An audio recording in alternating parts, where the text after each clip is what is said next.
Graça e paz, irmãos e irmãs, nesse climinha característico nosso aqui de Curitiba.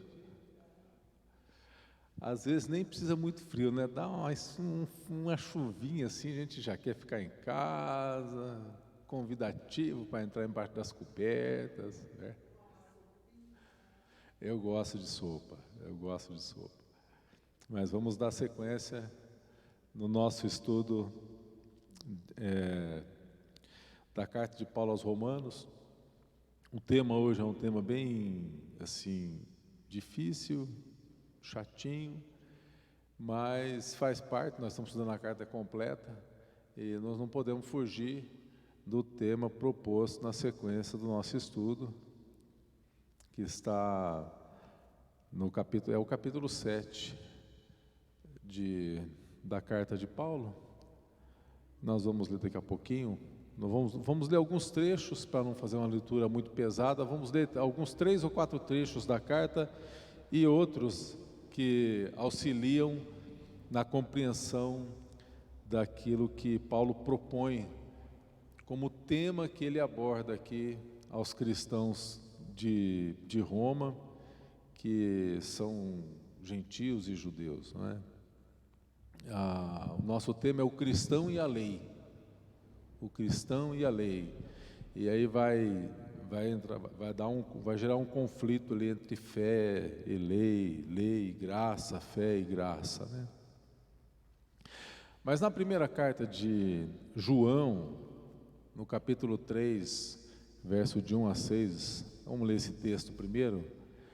João diz assim: vede que grande amor nos tem concedido o Pai a ponto de sermos chamados filhos de Deus. Grande amor. E de fato somos filhos. Por essa razão o mundo não nos conhece, porquanto não conheceu a Ele mesmo. Amados, agora somos filhos de Deus e ainda não se manifestou o que havemos de ser. João dizendo: sabemos que quando Ele se manifestar, uma referência à sua segunda volta, né, seremos semelhantes a Ele, porque havemos de vê-lo como Ele é. E a si mesmo se purifica de tudo o que... Deu problema lá, não, Valmer? Vou na minha aqui. E a si mesmo se purifica todo aquele que tem esta esperança, assim como Ele é puro. Todo aquele que pratica o pecado também transgride a lei, porque o pecado é a transgressão da lei. Sabeis também que ele se manifestou para tirar os pecados, e nele não existe pecado. E todo aquele que permanece nele não vive pecando. Todo aquele que vive pecando não viu e nem o conhece. Então João ele já aborda, esse é o tema. E o apóstolo Paulo ele vai dizer na carta aos Romanos, no capítulo 7, verso 12, ele vai falar acerca da lei, que a lei, ela é santa, o mandamento é santo, é justo e bom. E o alvo da nossa lição é que a gente possa compreender minimamente, pelo menos, o que é a lei do que Paulo está tratando, né? O valor da lei, os efeitos da lei na nossa vida, na vida do cristão. Então vamos orar para a gente começar o nosso estudo. Te louvamos, Senhor, por Tua graça e pedimos, ó Deus, que o Senhor nos dê discernimento nesta noite, derrame sobre nós a unção do Teu Espírito, para que possamos compreender a Tua palavra, Senhor, e aplicar as nossas vidas, em nome de Jesus. Amém. Então, como disse, é um tema,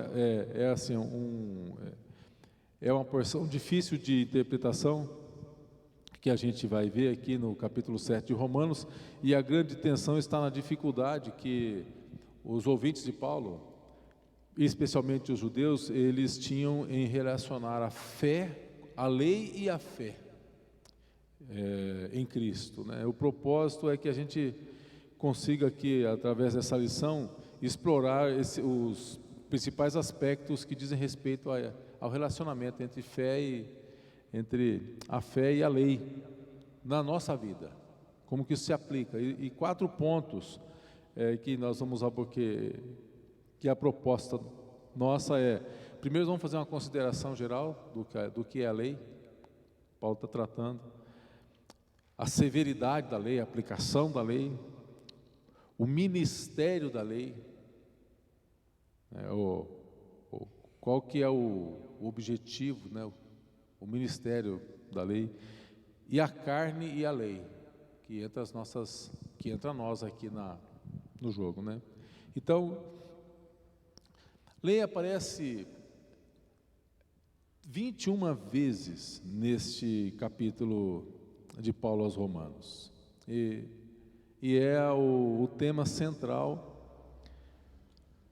de onde a gente vai considerar algumas coisas com relação à lei na Bíblia.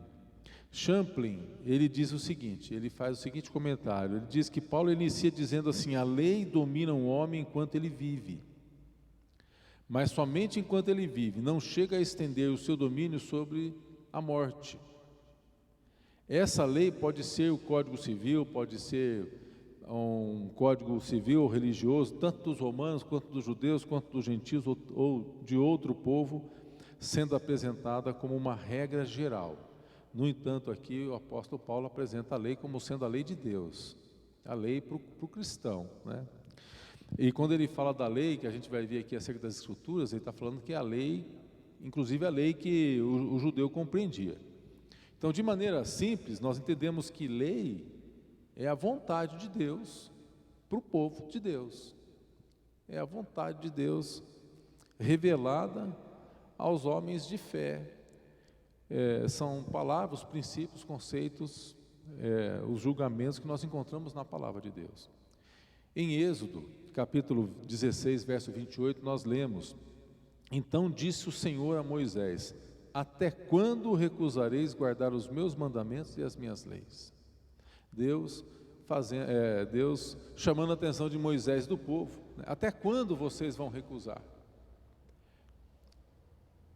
Salmo 19, no versos de 1 até o 6, diz assim: bem-aventurados os irrepreensíveis no seu caminho, que andam na lei do Senhor.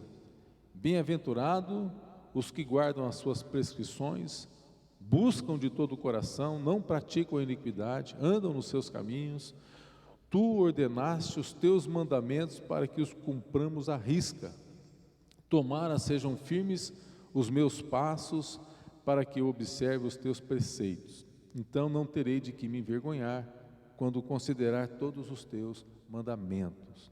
Então, na Bíblia, lei geralmente está relacionada com o Antigo Testamento, principalmente quando Paulo está falando aquele povo, né? O povo da sua época. A Bíblia da sua época era a Escritura Sagrada, que era o Antigo Testamento. Mas isso não significa que não há regras no Novo Testamento.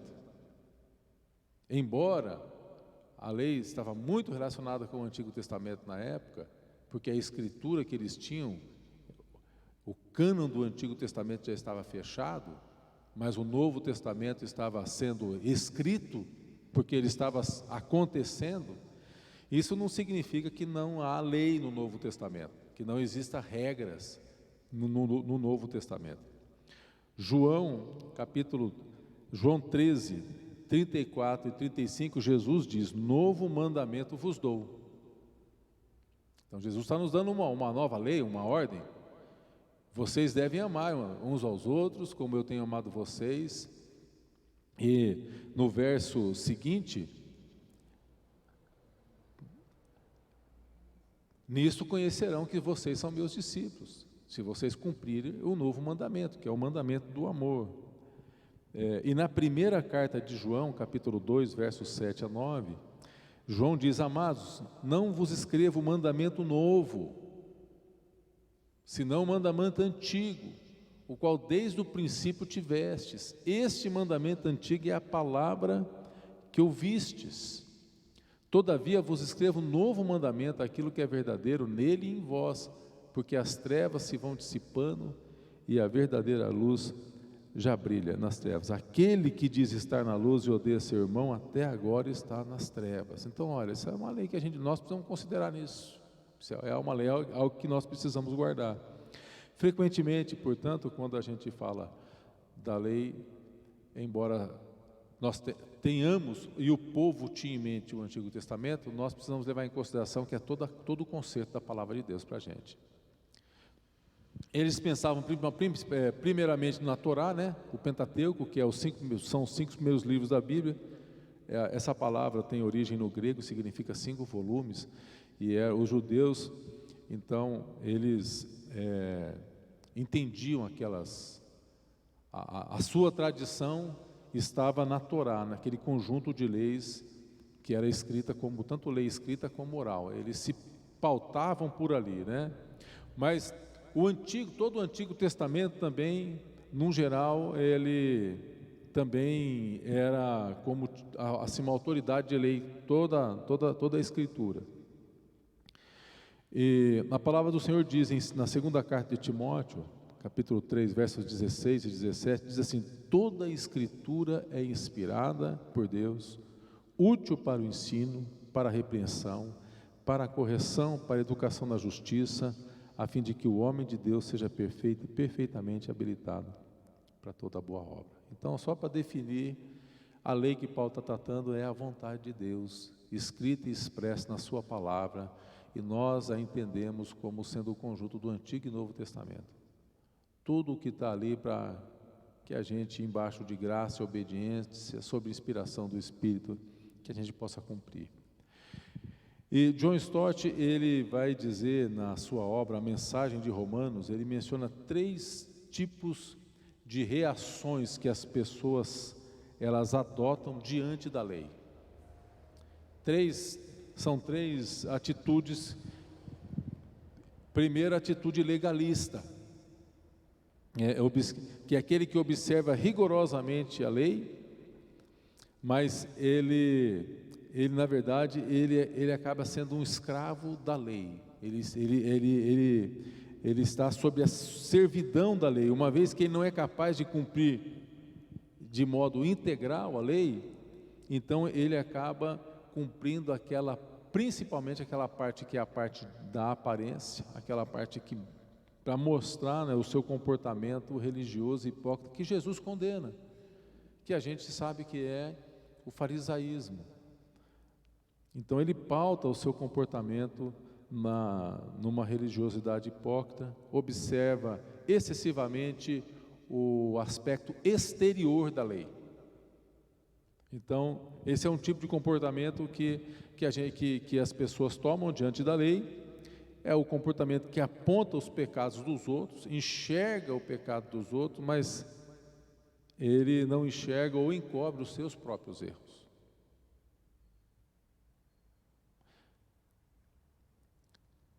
Esses dias, um colega, falando de uma situação que viveu na sua igreja, estava falando, alguém numa reunião levantou uma questão dos jovens. Os jovens, está acontecendo assim, porque os jovens estão fazendo isso, estão indo em tal lugar, festa e tudo mais. Nós temos que tomar cuidado com os jovens e tudo mais. E o pastor falou assim: irmãos, a palavra de Deus diz que cada um deve examinar a si, não o outro. Porque muitas vezes a gente é legalista, aponta o erro do outro, e já diz, né, que quando a gente aponta, tem mais 3 dedos apontando para você, né? E um apontando para Deus, assim, ó. Então, não podemos ter uma atitude legalista. Jesus condenou isso. Isso não é bom. Mas, em contrapartida, tem aquele que é libertino, que é o antinomiano. Sabe, aquele que acha que todo mundo vai para o céu, que no fim existe uma corrente teológica que acha que até o diabo no final vai ser perdoado. Tem uma linha, sim. Mas é aquele tipo de pessoa que detesta a lei. Falou que é lei, para ele transforma a liberdade em libertinagem. Rejeita a lei de maneira integral, se declara completamente livre de todas as exigências, e para aquele que pensa dessa forma, a lei, ela é a causa dos seus problemas. A lei, vou dar um exemplo aqui. Eu tenho um problema sério com a lei de trânsito. Então eu sofro porque eu recebo muita multa. Enquanto eu não andar na rédea ali, ó, a lei serve para a gente andar direitinho, né? Ou seja, as pessoas que vivem no limite, né, à margem, e sofrem.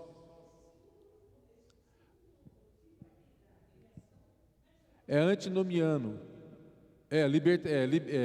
Transforma a liberdade em libertinagem. É o antinomianismo. Tem uma corrente teológica que vai explicar isso. São as pessoas que acham que no fim deu tudo certo, pode viver de qualquer jeito. E John Stott ele vai trabalhar também que perante a lei existe o cristão equilibrado, que é aquele que respeita a lei, que ama a lei, obedece a lei. E ele sabe que ele tem alegria pela lei de Deus. Ele sabe que ele precisa de ajuda para cumprir essa lei, que ele não é capaz de fazê-la sozinho, mas ele tem alegria. Ele ama a lei de Deus. Compreende a diferença? A pessoa pode até esbarrar em algum momento. Ela pode, como a palavra de Deus diz, que o justo cai, mas ele se levanta. É diferente daquele que é totalmente contra a lei e diferente daquele que é legalista com relação à lei e está sempre acusando os outros. Ele tem um equilíbrio, ele ama a lei, ele tem prazer na lei de Deus, ele se regozija com a oportunidade de observar a revelação de Deus na palavra, embora ele entenda que ele precisa da graça, porque não é pela lei que somos salvos. Embora nós tenhamos prazer, a gente não cumpre toda a lei. Quando algumas pessoas falam, por exemplo, lei de Deus, eu confesso, gente, eu tenho dificuldade, às vezes eu não quero perder tempo, dou uma aceleradinha, pronto, já passei no radar 10 quilômetros além do que devia. Aí as pessoas falam, mas tá vendo, você está em pecado. Eu falo, é verdade, você tem razão. Mas você que não anda 30 por hora onde tem que andar, 30 está em pecado igual. Porque onde tem que andar 30 tem que ser 30. Se você passar a 40, você está igual. Então é o legalista, né? E nós temos que... E nós sabemos que as verdades não vão ser encontradas nos extremos. O Senhor nos chama para ter uma vida equilibrada, né? O objetivo da lei é fazer com que revelar a vontade de Deus para as nossas vidas, proporcionar um bem-estar na nossa vida com o Senhor, sobretudo quando nós entendemos a fé e a graça de Jesus, né? Nos levar ao arrependimento, deixar bem claro o que é certo, o que é o errado, e que a gente possa descansar na graça do Senhor. Então, diante dessas atitudes, veja, se em algum momento, talvez, nós já não estivemos em algum aspecto desse que John Stott fala. Será que em algum momento já não fui legalista? Pregando a palavra, ou instruindo, né, no meu conceito, com o meu amigo, com o meu vizinho, ou antinomiano, né, não foi assim muito... Então fica aqui só para a gente pensar, né? Então, visto aqui esse aspecto geral acerca da lei, vamos falar um pouquinho sobre a severidade da lei. A severidade da lei, que é o nosso segundo ponto. Então aqui nós vamos começar a nossa leitura. Romanos capítulo 7, verso de 1 a 6, nós vamos fazer a leitura. E o apóstolo Paulo ele vai fazer uma analogia aqui. Ele diz assim, porventura, vocês ignoram, irmãos, pois falo aos que conhecem a lei, que a lei tem domínio sobre o homem toda a sua vida? Ora, a mulher casada está ligada pela lei ao marido enquanto ele vive, mas se o mesmo morrer desobrigada, fica da lei conjugal, de sorte que será considerada adúltera vivendo ainda o marido, unir-se com outro homem. Porém, se morrer o marido, estará livre da lei e não será adúltera se contrair novas núpcias. Assim, meus irmãos, também vós morrestes relativamente à lei por meio do corpo de Cristo. Olha que coisa que Paulo está dizendo aqui, nós vamos entender um pouquinho para frente aqui, quando eu chegar nesse ponto. Ele diz que nós morremos por meio de Cristo, para pertencermos a outro, a saber, aquele que ressuscitou dentre os mortos, a fim de que frutifiquemos para Deus. Porque quando vivíamos segundo a carne, as paixões pecaminosas postas em realce pela lei, operava em nossos membros a fim de frutificar para a morte. Agora, porém, libertados da lei, estamos mortos para aquilo que estávamos sujeitos, de modo que servimos em novidade de espírito e não na caducidade da letra. Paulo, ele inicia essa sessão aqui indagando, primeiro que as pessoas, os ouvintes, eles conheciam a lei. O texto deixa claro, vocês conhecem a lei. Vocês não são ignorantes com relação à lei. E ele vai dizer depois ele vai dizer mais para frente que a lei era, que nós já lemos, né? A lei é santa, justa. O problema estava no conceito que se dava a lei. Então, segundo um teólogo que é um teólogo anglicano, eu não sei se é anglicano, mas eu acho que ele é anglicano, F.F. Bruce, eu não tenho certeza, mas ele é inglês. Ele diz assim: os ouvintes de Paulo entendiam que devido à penosa conformidade com o código de leis, era possível adquirir mérito para a salvação. Esse era o pensamento daquela época. Paulo, no entanto, está tentando dizer o contrário. A Bíblia de Aplicação Pessoal diz: Paulo mostra que a lei é impotente para salvar o pecador, tanto aqueles que guardam a lei, quanto aqueles que já possuem uma nova natureza, tanto nos crentes como nos descrentes. A lei é incapaz. Então não importa quem somos, se em Cristo ou não, se judeus ou não, a lei não tem o poder de salvar. Só Jesus Cristo é que pode salvar. É isso que Paulo está tentando chegar nesse conceito, e mais para frente nós vamos entender isso. O princípio estabelecido aqui é que a lei tem autoridade sobre o homem enquanto ele vive, e que a morte, ela invalida o domínio da lei sobre o indivíduo. Ele está usando, vamos pensar aqui, ele está usando a ilustração do cônjuge. Ele está usando essa ilustração. Então, o princípio é visto de maneira universal como uma sentença legal, né? Independente de qual país seja. E ele vai dizer, então, a mulher está ligada ao marido enquanto ele vive, e vice-versa. Então, Paulo, ele explica aqui que a mulher, vai dizer o seguinte, que da mesma forma, nós, assim como o marido morrendo, a mulher fica livre. Então, como em Cristo nós morremos para o pecado e para a lei, mas nele nós ressuscitamos, e nós temos agora um novo compromisso com Cristo.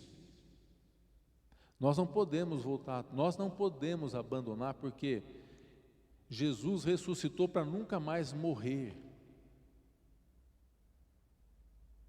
Então, quando nós passamos a pertencer a Cristo, não haverá mais uma morte que invalide o concerto que fizemos, a aliança que fizemos com Ele. Então, nesse sentido que Paulo vai dizer que nós temos que andar em novidade de vida, sim, temos que ter prazer na lei de Deus, sim, mas não é a lei que vai salvar, né? O compromisso conjugal só é rompido quando uma das partes morre. As obrigações então ficam canceladas. O matrimônio, ele é para a vida toda, mas ele não é para além da vida. O matrimônio é só enquanto existe vida. Mas como o nosso Deus não morre, o nosso concerto com Ele é eterno. Isso assim, é isso que Paulo está tentando explicar aqui. Essa é a aplicação. Então, olha o que ele diz aqui no verso 4, Romanos 7,4. Assim, meus irmãos, também vocês morreram relativamente à lei por meio do corpo de Cristo, para pertencer a outro, Jesus, aquele que ressuscitou dentre os mortos. Assim frutifiquemos para Deus. Então, na morte de Cristo, o homem pode ser liberto do regime da lei e contrair um novo relacionamento, que é o relacionamento que nós contraímos com o nosso Deus, com o nosso Senhor. Essa nova união, porém, ela não pode ser desfeita, uma vez que Jesus Cristo ressuscitou e não morre mais. Então o crente pode frutificar para Deus. E aí nós precisamos entender que nós estamos num processo. Por quê? Porque lá no final da lição a gente vai entrar aqui numa dúvida, uma perplexidade que o apóstolo Paulo tinha com ele mesmo, inclusive. Semana passada me perguntaram acerca de uma pessoa que está em pecado. Pastor, uma pessoa que está em pecado. Jesus vem e essa pessoa morre ou não morre? E aí tem o legalista, tem o antinomiano, né, e tem o equilibrado. Tem um que vai dizer que está em pecado, pronto, acabou, morreu. Tem o antinomiano que vai dizer assim, não, isso aí vai dar tudo certo, no fim dá tudo certo, né? Mas existe um equilíbrio que a gente tem que pensar. É claro que, olha, existem 3 pecados que não têm perdão de maneira alguma, que é a blasfêmia contra o Espírito Santo. E o que é a blasfêmia contra o Espírito? A blasfêmia contra o Espírito, quando Jesus fala da blasfêmia, ele fala em que contexto? Quando atribuem a Cristo a obra de Deus que é feita, que é obra das trevas. Ele opera isso aí pelo poder do maioral dos demônios. E Jesus então diz que você pode falar contra o Filho do Homem, pode falar contra o próprio Deus, mas não pode blasfemar contra o Espírito, é atribuir ao diabo a obra de Deus. Então é muito sério quando a gente olha para um homem de Deus e diz, esse é um homem do diabo. Essa obra que ele está fazendo não é de Deus, não, isso é obra do capeta, isso é muito sério. Mas esse é um pecado sério que a gente precisa considerar. O segundo pecado está lá na oração do Pai Nosso, né? Não tem perdão aqueles que não perdoam. Está lá. Você lembra? Alguns aqui talvez é do tempo, né? Eu conheci esse tempo. Quando você ia comprar 1 quilo de feijão, então a balança, você tinha o lastro, que era o peso. Você colocava o peso de 1 quilo e ia pesando o feijão até ficar equilibrado, né? Então Jesus diz, olha, com a mesma medida que você mede, você será medido. Se para você a pessoa errou 3 vezes e acabou, se você errar 3 vezes, acabou para você também. É disso que está dizendo. Esse pecado, então, se você não perdoa, não tem perdão. E apostasia é um pecado que não tem perdão. E apostasia, gente, é o seguinte, apostasia não é o crente desviado, não é apostasia, tá? O crente que não está indo à igreja, isso também não é apostasia. Apostasia é o sujeito que é crente, batizado, Jesus Cristo é o Salvador dele, e ele abandona Cristo e abraça uma outra confissão de fé. Isso é apostasia. O sujeito era cristão e agora ele abraçou uma outra confissão qualquer, que não o cristianismo. Isso é apostasia, e lá em Romanos diz que é impossível que alguém que tenha conhecido e abandonado, apostatado da fé, seja renovado para arrependimento de pecado. Então nós precisamos entender que existe um processo, e nesse processo da salvação, algumas pessoas estão no início do processo, alguns estão no meio do processo e alguns já estão no final do processo. Por isso que visivelmente a gente talvez até perceba alguma pessoa que ainda está precisando de muito tratamento, alguns que estão precisando de algum tratamento e alguns que estão precisando quase de tratamento nenhum porque já estão no final do processo. Que John Wesley, inclusive, ele afirmava que a perfeição cristã era possível. Embora Paulo diga, eu não digo que tenha alcançado, mas eu prossigo. Eu esqueço das coisas que ficam para trás. Ou seja, eu perdoo, eu avanço para as que estão diante de mim. Então essa é a maneira que nós podemos frutificar, né? Frutificar para o Senhor. Então, Bruce, ele conclui dizendo que a morte e o pecado são resultados da associação com a lei, mas a vida e a justiça são o resultado da união com Cristo. Então, aquele que é de Cristo, ele vai pender para a justiça, vai prender para o amor, vai prender para a graça, né? Então, nós que um dia fomos escravos da lei, do pecado, agora nós sentimos alegria porque nós temos prazer na lei de Deus. Então, se você tem prazer na lei de Deus, você tem prazer na vida, você diante dos grandes dilemas, dos temas da humanidade, né, você tem prazer pela vida e tudo mais, então você tem prazer na lei de Deus. Isso é sinal de que há um equilíbrio, né? Aquilo que John Stott falou com relação à lei. E o ministério da lei? Qual que é a função da lei? Por que a lei? O porquê da lei, né? Qual que é a relação da lei e pecado? Romanos capítulo 7, de 7 a 13, vai explicar isso aqui para a gente. Então, Paulo continuando, ele diz, então, o que diremos? É a lei pecado? De modo nenhum. Mas eu não teria conhecido o pecado, senão pela lei.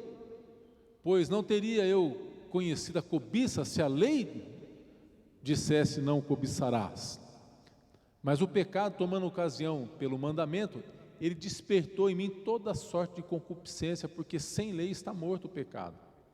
Outrora, sem a lei, eu vivia, mas sobrevindo o preceito, reviveu o pecado e eu morri. Continua. E o mandamento que me fora para a vida, verifiquei que este mesmo se tornou para a morte. Porque o pecado prevalecendo-se do mandamento, pelo mesmo mandamento, me enganou e me matou. Continua. Até o verso 13. Por conseguinte, a lei é santa, o mandamento bom, santo, justo, e o verso 13. Acaso o bom se me tornou em morte? De modo nenhum, pelo contrário, o pecado, para revelar-se como pecado por meio de uma coisa boa, causou-me a morte, a fim de que pelo mandamento se mostrasse sobremaneira maligno. Olha, então Paulo está perguntando, é pecado a lei? Ele vai dizer assim, de jeito nenhum. Mas ele precisava ter certeza de que os seus ouvintes, os romanos, não deturpariam o ensino que ele estava trazendo. Então, se por um lado a lei não é pecado, qual que é a relação do pecado e a lei? Então Paulo vai dizer o seguinte, a lei, ela revela o pecado. Essa é a função da lei, esse é o ministério da lei, revelar o pecado.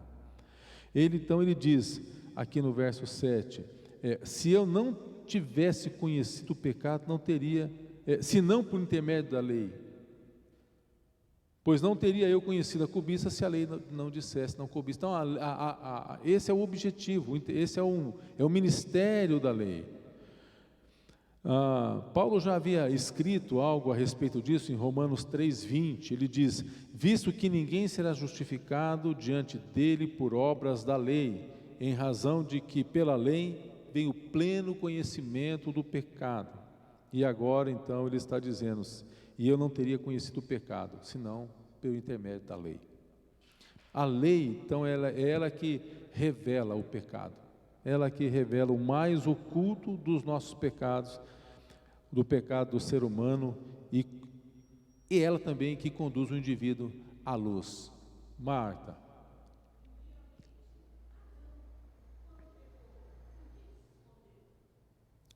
Verdade, não é?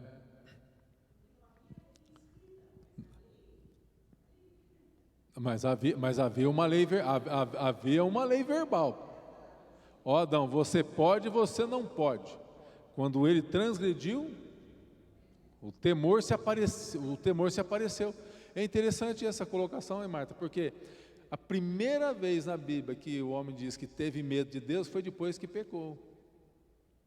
Então, a lei, ela só vem revelar o pecado do ser humano. Ela desperta o pecado. Paulo vai usar o termo assim, despertou a concupiscência em mim. A lei despertou. Então, para compreender melhor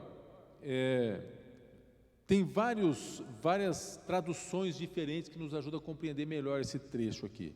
A Bíblia Viva diz assim: o pecado, no entanto, usou essa lei contra os meus desejos, lembrando-me de que eles estão errados e despertando dentro de mim toda sorte de desejo proibido. Cartas para hoje, que é uma outra tradução, diz assim: mas o pecado em mim, encontrando no mandamento oportunidade para se manifestar, estimulou todos os meus desejos. O pecado é que estimula, né? Pois na ausência da lei, o pecado não tem vida própria. Na nova tradução da linguagem de hoje diz: porém o pecado se aproveitou dessa lei para me despertar em mim todo tipo de cobiça, porque se não existisse lei, o pecado seria uma coisa morta.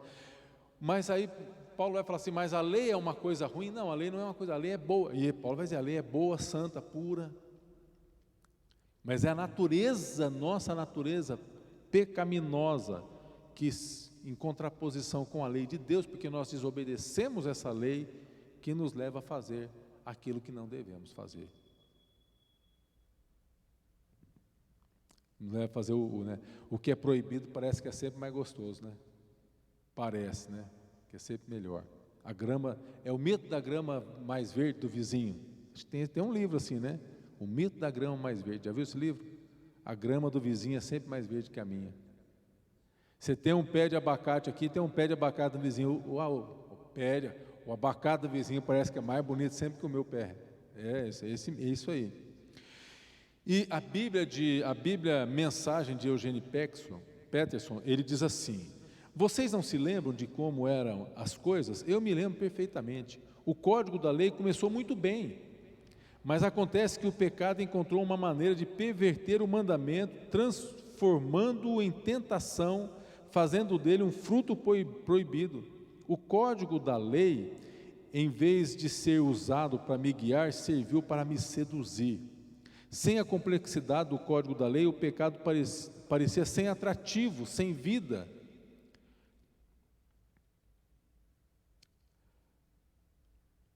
O mesmo mandamento que deveria me guiar à vida foi maliciosamente usado para me enganar, levando-me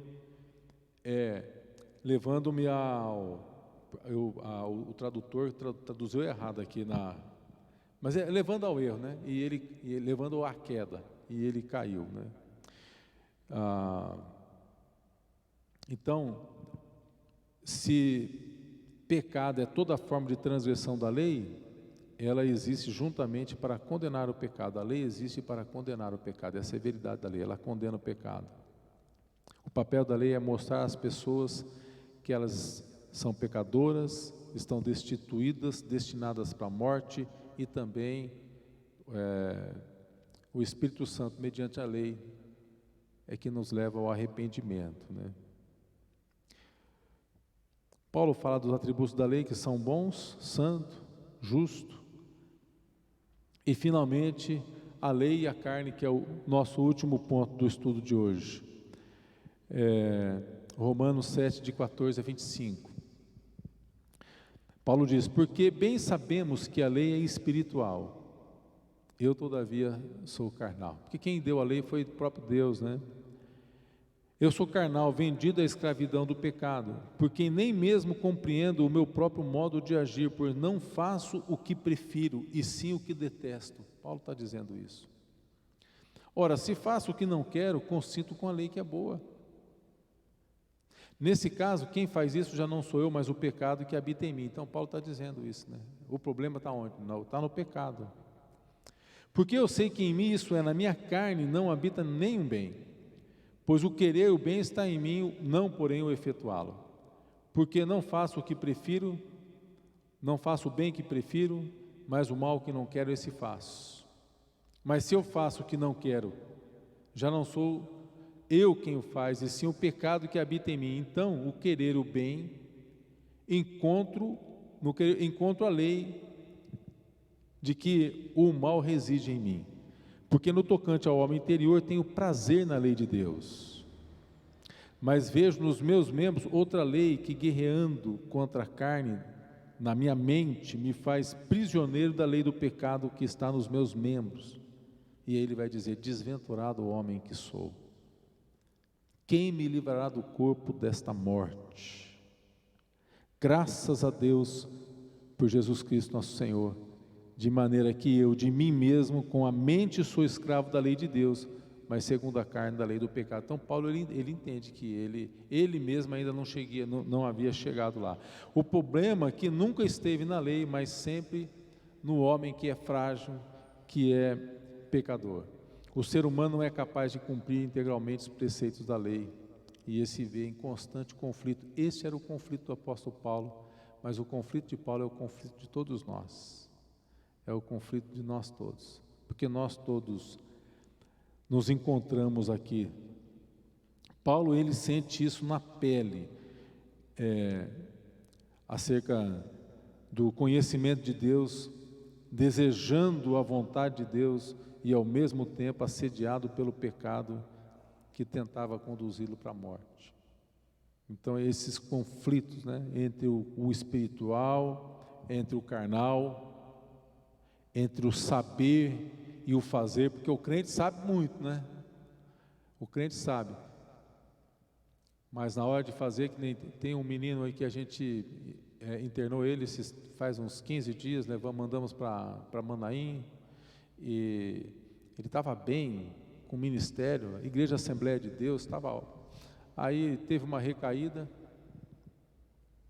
e nessa recaída ele falou assim: pastor, mas olha, uma coisa louca, porque ele estava lá usando, ele trocou uma casa completinha com o que tinha, iPhone novo, bicicleta de R$3.000, geladeira de aço escovado, trocou tudo por 50 gramas de pedra, trocou tudo, perdeu tudo que tinha, ele só não perdeu alguns dólares que estava com um colega guardado.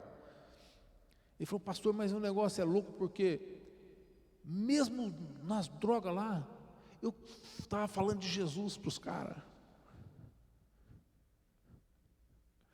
Saber, a gente sabe, mas está fazendo aquilo que te conserva.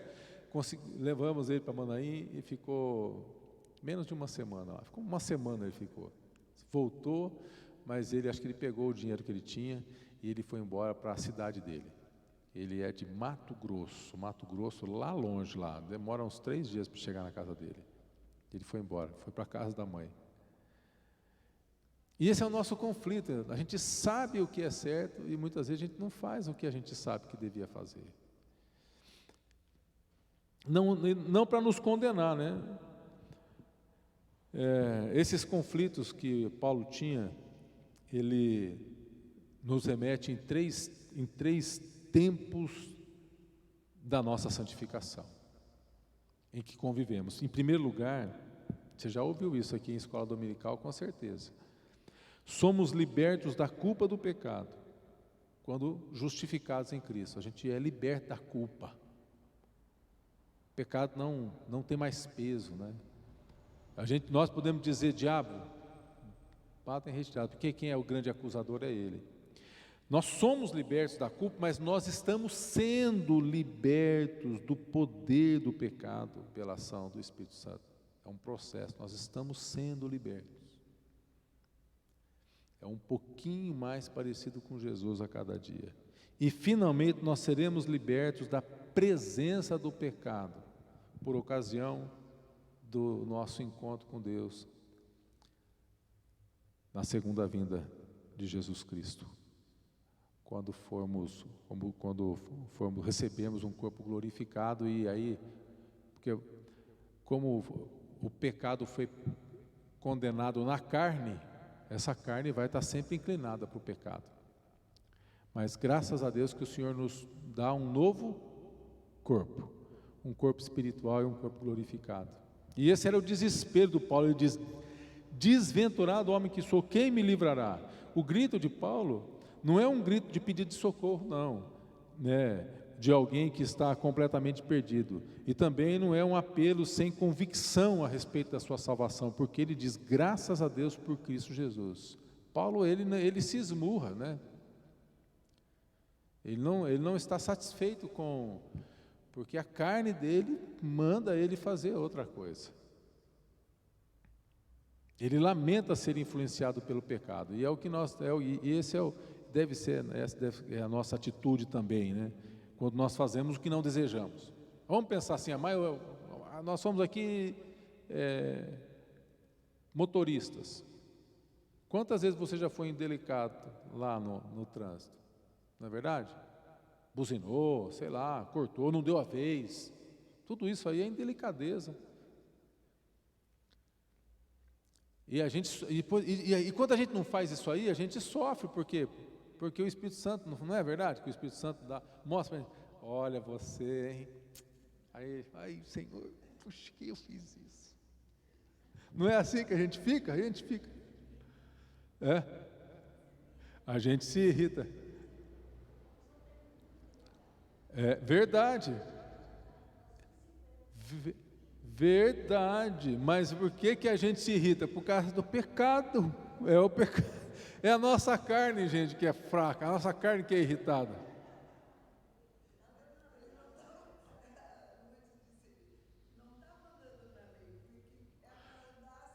Está andando na vida, não está na lei.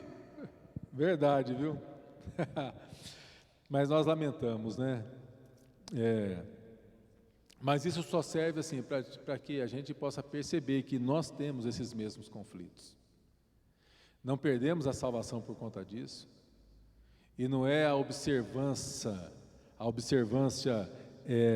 ali legalista que vai fazer com que a gente se sinta menos penoso, porque existem pecados escondidos, né? Não apenas os aparentes, que vai fazer com que a gente se sinta melhor diante da lei.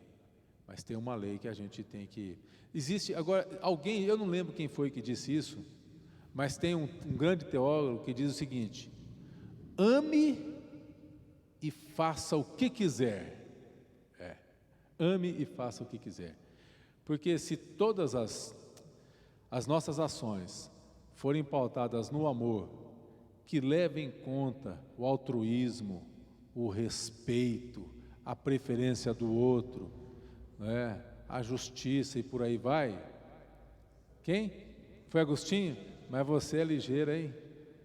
Então nós podemos fazer o que quiser, podemos deitar e rolar, mas só se amar, não é? Por isso que Jesus fala assim: eu dou um novo mandamento, um só, que resume todos os outros. Aí nós vamos ver, gente, que até o nosso amor está precisando ser aperfeiçoado. Até o nosso amor.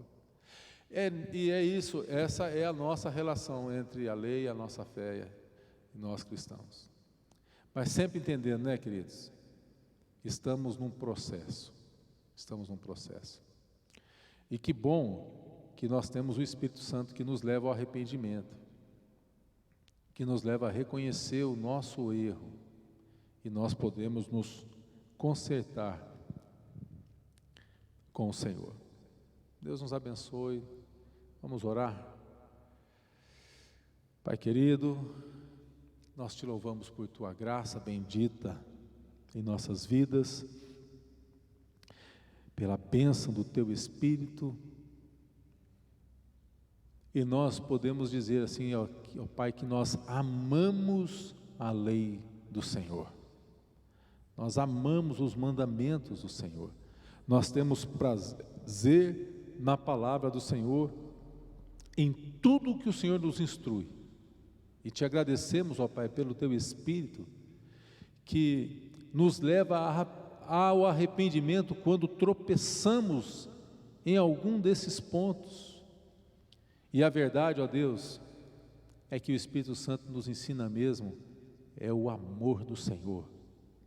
E quando mais amamos, mais vamos andando no caminho que o Senhor trilhou para que andássemos nele.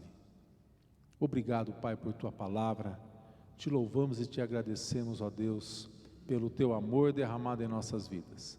Obrigado, Senhor Jesus Cristo, pelo teu amor, pela tua morte, e porque nos levou para morrermos juntamente contigo.